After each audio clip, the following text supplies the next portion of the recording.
Hello, this is a tribute to Stewart Cheifet, who was the presenter and the creator of the Computer Chronicles.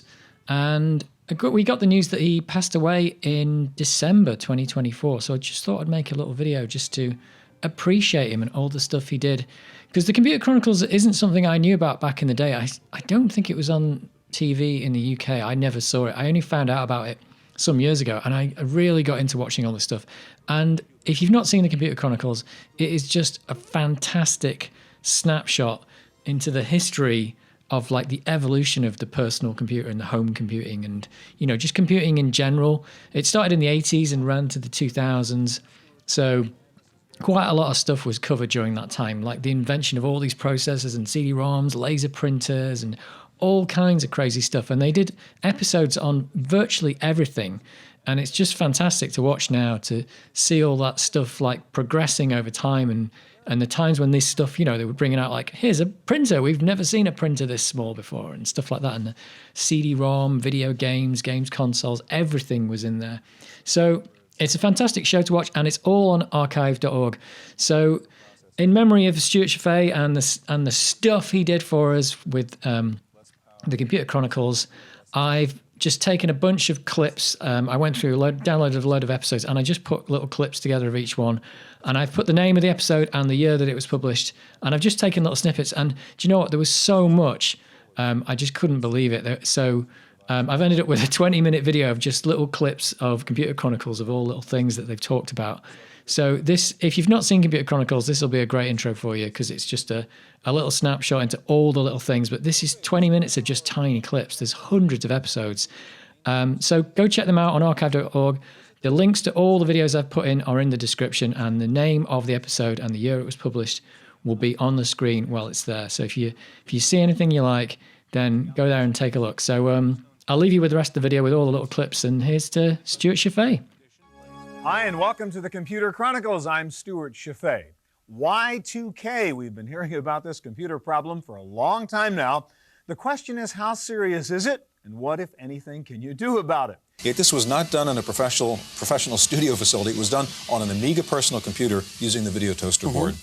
Pretty impressive stuff. Yeah. Here in the States, it's still a kind of narrow niche machine. What is the difference? Today, we take a look at the Commodore Amiga on this edition of the Computer Chronicles. This is called a push-on. This is used widely as a transition from one scene to another in a video. That's the subject of our program today, artificial intelligence. And in some people's minds, AI suggests attempting to duplicate the way a human brain works. Is that what AI is, in fact? Are we at the point today where we can apply AI? Absolutely, Stuart. In what ways? Well, I feel that artificial intelligence, and specifically expert systems or knowledge-based systems, now are applicable any place that specialized knowledge is used routinely to reach decisions. This is not a graphics shop or a music studio. It's the San Jose Police Department. The officers here wanted a computer system that could not only handle the routine business applications, but one that could also help them recreate the scene of an accident or the scene of a crime to help them in their investigations. They ended up not with a PC compatible or a Macintosh, but with an Atari ST. As we look at the power and the versatility of the Atari ST on this edition of the Computer Chronicles. Andy, this whole thing we've been seeing during this whole program is the power of the Atari package here and a lot of the software that's so competitive and yet so much less expensive. Is this going to turn around? Are people in the United States going to see the Atari the way they seem to see it in Europe?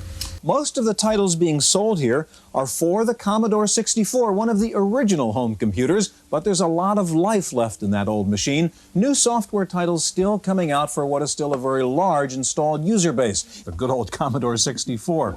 This is the Model T of personal computers, yet people are still buying them. People are writing new software for it. How come? Well, we're going to take a look at that new machine today. It's the Apple IIc Plus, and we'll see how it has improved on its ancestors. We'll also take a look at GS-OS, the new operating system for the Apple II GS, and its new ability to work with a CD-ROM drive. It's the Taj Mahal. Here's something students may be interested in. Microsoft and Simon & Schuster's Prentice Hall College Book Division will publish a student version of Microsoft's Excel spreadsheet. The release date is scheduled for April. The student edition will include all the features of the retail edition. Jan, this is what the fuss is all about, the 8386 microprocessor from Intel. Now, no real operating system, no real software yet people are waiting in line to buy computers with a 386 in it. More talk about it than probably anything since the IBM PC came out. Is this a lot of hype, or is this really a major development in personal computers? Oh, this is not just hype, Stewart. This is a quantum leap in personal computers. You know, this brings up an interesting question, though. Does the speed of the 386, does this obsolete the AT and the 286? No, I don't think it obsoletes it. There will still be a significant price difference for the added performance of the 386. And speed in computing these days means a 486 PC. How fast is the 486, and is it worth betting on? We'll answer those questions and more as we look at the 486 option on this edition of the Computer Chronicles. Well, it's pretty clear your 486 beat mine on that first slide. Let's wait to see it draw one more slide and see what the difference is. Well, boom. I mean, the 486 is done. This hasn't even started yet. That's right. All right. We've created something called a power drive pack, and what that does is by simply pushing a button, the whole set of drives, power supply, and everything comes out of the machine. Now, why would you want to do that? Intel has just announced a new version of its 486 chip called the 486DX2. This next-generation chip incorporates the speed doubler technology used in the overdrive add-in chip. Several PC vendors, including Compaq, AT&T, NCR, Gateway, and Xeos, have already announced new models that will use the 486DX2. Today, we'll take a look at the ups and downs of the new Pentium PCs on this edition of the Computer Chronicles. Show us the Intel Pentium chip. Well, this is the latest generation of x86 compatible chips off the line for Intel. It comes off the line with 3.1 million transistors in it. Xerox has introduced a new inkjet printer that's selling for less than $300. Now, what makes a great new computer game? We'll try to find out today as we take a look at the best new PC games on this edition of the Computer Chronicles. All right, in the action-adventure category of games, Wing Commander has been one of the leading titles for years, but now Wing Commander 3 has come out, and it is a spectacular game. Mark Day is going to show us how to play it. First of all, this comes on 4 CDs. This has to be one heck of a game. I have visions of sort of moving discs in and out. Absolutely not. It's played similar to playing a Laserdisc at home. Once you're done with disc 1, you move on to disc 2, and you do not go back. I give you the Confederation's a brand new weapon that they've just created to help hopefully ultimately defeat the Kilrathi. And I'm just going to move right into the mission. So we can actually get into the shoot-'em-up action part? Exactly. And again, there's the interactive movie, there's sort of traditional linear movie, as well as a fully functional combat flight simulator that's state-of-the-art. So the hero in a brand new game called Tomb Raider is in fact a heroine. Is that a kind of conscious decision not to have this helpless little female that has to get saved, but kind of the tough warrior lady? Oh, absolutely. Very much an Indiana Jane is our feel here. An Indiana Jones type of character is what we're really pushing forth. Wolves, bats, bears, everything you can think of along the way. She looks like a pretty sophisticated sprite you've got going there. Oh, absolutely. She uses 2,000 frames of animation. Players teamed up to socialize, drink espresso, and play Quake on the internet. So I just walk over to this guy? You point and click. You walk around the town and you interact with the characters in the town. Sure, we can talk to the blacksmith here and buy items, sell items, repair items. I'm all set up to go, so let's go ahead and walk towards the dungeon. Now, this is the Primo computer optimized for game player. The basic model comes with a 166 megahertz Pentium, 16 megs of RAM, 2 gig hard drive, and 8x CD-ROM drive. All right, now we've got Quake, a game of Quake going on right now. How can the internet, slow internet, handle real-time, Twitch-type games like this in which the action is so fast?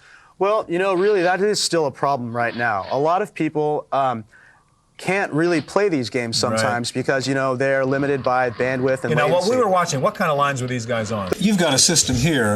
As we mentioned, I think, earlier, you were involved in the development of Ethernet, and you have a kind of derivative of that you call EtherMac, which happens to be connecting some Macintoshes here. Show us how this works, this existing network system. Well, here's a Macintosh, which is now familiar to hundreds of thousands of people, but and you'll notice that there's this one diskette and its keyboard.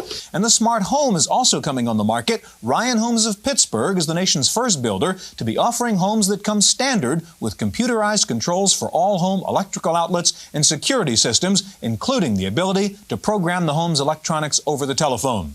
Joining us now is David Crane, a software designer, one of the original founders of Activision, writer of Pitfall, and now Ghostbusters. Ghostbusters, as a computer game, is an action game. But unlike action games in the past, which took place on one screen, one pretty picture, there are so many different aspects to the game. In this game, you're starting a franchise with bank money.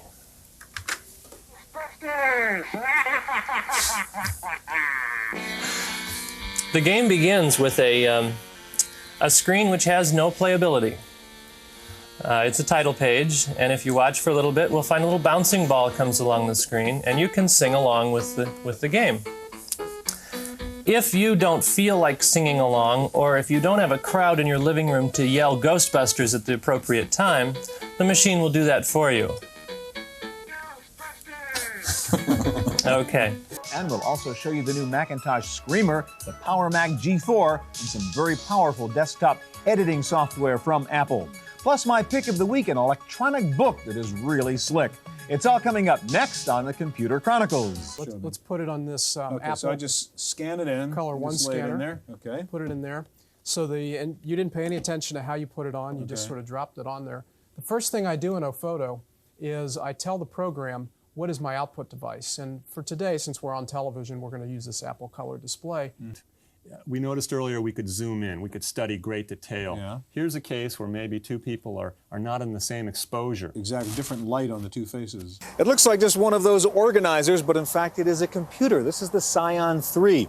It just won first prize at Comdex as the best new international product. It's got a full-featured database program in there, a Microsoft Word-compatible word processor. It even has its own built-in object-oriented programming language for developing custom applications. Let's turn to you now. One thing we haven't seen yet, and every notebook or laptop user would like, is color on that screen, and you finally have done that. What is your approach to color? And sort of just show us, give us a little run through of the machine here. Sure. Well, at AST, Stewart, our goal was to bring a portable color notebook into the masses under $5,000. Meanwhile, in the battle of the giants, Microsoft released its new 3.1 version of Windows. It fixes many of the bugs in 3.0, plus adds some additional functionality. What I was doing here is starting to install DOS 6.0, and I just found out that, whoops, there's 6.2 coming out right now, so why waste the time? What's going on here, Van? Why all of a sudden is there 6.2? Why such a short lifetime for 6.0?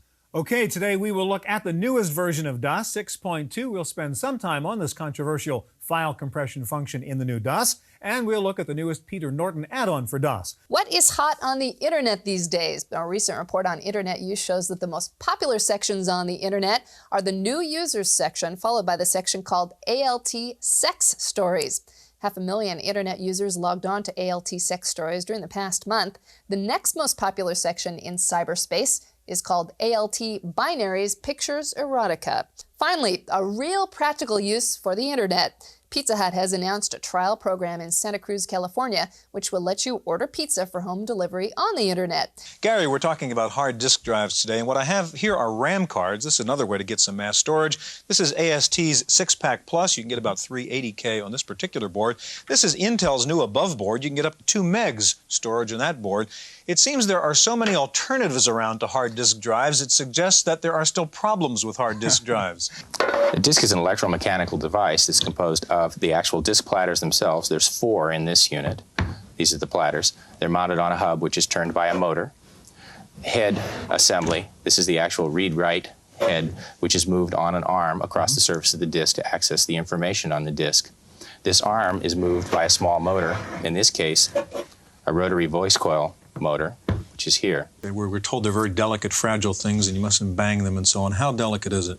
Well, hard disks are delicate instruments from the standpoint that it's a precision electromechanical instrument, and they should be treated with care. Meanwhile, computer scientists in Britain say they are making progress on their own 5th-generation project using what they call a functional logic language and transputers. The Brits say they'll have the machine up and running by 1988. The American Heritage Electronic Dictionary. And what's nice about this and makes it so much more valuable than the old-fashioned version is it has a hypertext engine in it called search text. If I'm looking, for example, I want to know what the word is for a particular part of a sailboat, I just don't know enough to know what to look up in this dictionary. In this dictionary, with search text, I can say, show me all the words that contain the words sailing and part in the definition, and boom, out would pop the word going backwards that I'm looking for.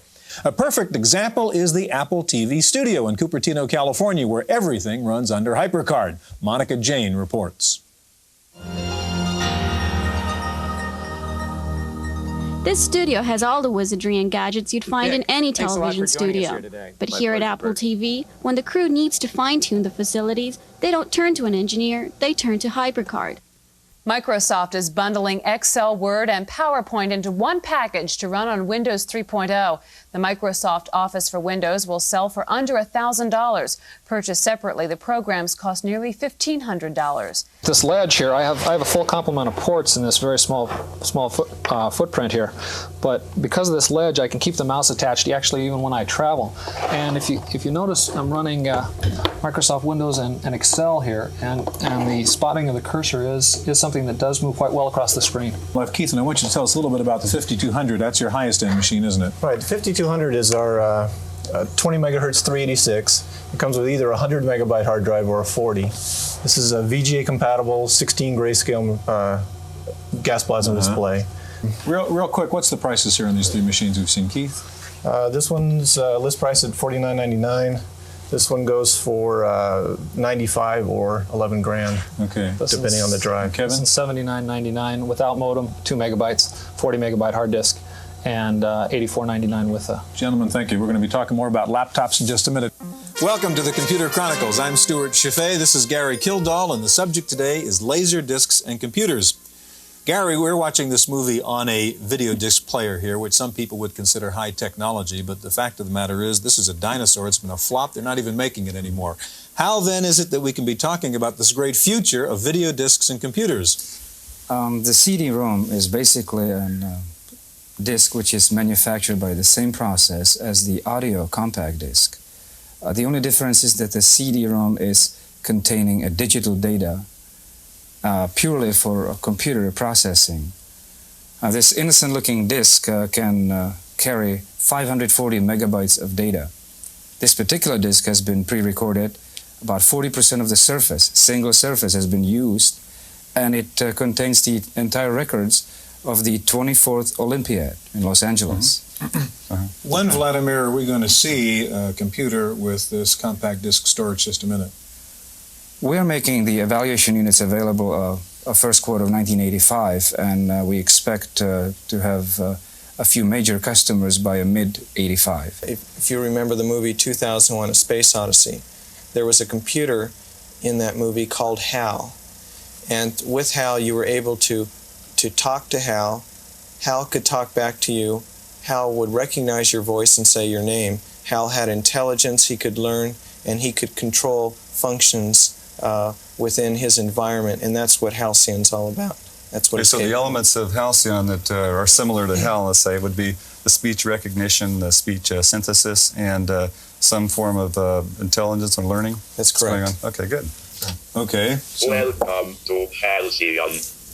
Do you want to play Sayer's Quest? Yes. Yes. If I have your voice print, please say your name or else press any key. Stewart. Nice to see you again, Stewart Cheifet. Can I call you Stewart? Yes. Yes. Okay, Pretty Stewart. impressive. Does conversion to computers in your business eliminate jobs? Apparently not, according to a new study by a Menlo Park firm. The study showed that of firms recently converting to computers, 58% did not cut staff, and in fact 12% had to add staff. Finally, computers are showing up in an unlikely area, rock music. The new trendy thing is for rock groups to travel on the road with computers. Compacts, NECs, and PCs have been spotted in the dressing rooms of Rick Springfield, Todd Rundgren, Styx, Jefferson Starship, Journey, and Tina Turner. The computers are used to handle tour costs, travel arrangements, and for research on local radio stations. Now, if they would only get the computers to write the music, or do they?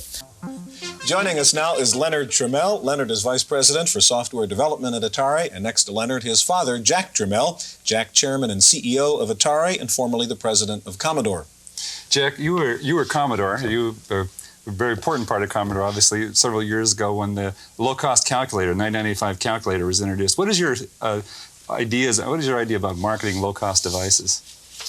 Well, my idea is always to try to bring the best technology at the lowest price to the masses. We are a company which we like to sell to the masses, not to the classes. Give us an idea, Jack, of the cost in terms of figuring out what it costs to make that computer. How much does it cost, in fact, to put it together compared to how much does it cost to buy the parts? I would say that the assembly of the computer is about 2% of the cost. So, I mean, it's just a couple of bucks, basically, to build that computer. Well, it's more than a couple of bucks. When I started the personal computer business in 1976, we called it a personal computer, and I'm still continuing. Now, it's up to the individual where he wants to carry this computer to. Mm-hmm. He can have it in his home, and he can have it in his office, he can have it in the lab, anywhere. But it's up to him. I do not dictate to him where he's going to take it to. Despite industry problems elsewhere, Commodore is not worried about the leveling off of PC sales. I don't believe we've tapped more than 15% of the market in microcomputers, personal computers, home computers, whatever. We think we've captured the mass market. We think we are kings of the mass merchandisers. We don't believe there are any other viable competitors there. We're now looking onward to opening up other channels to strengthen our market position and to try to capture more share in the long haul. One problem with buying a Commodore 64 or any low-cost computer is the lack of support.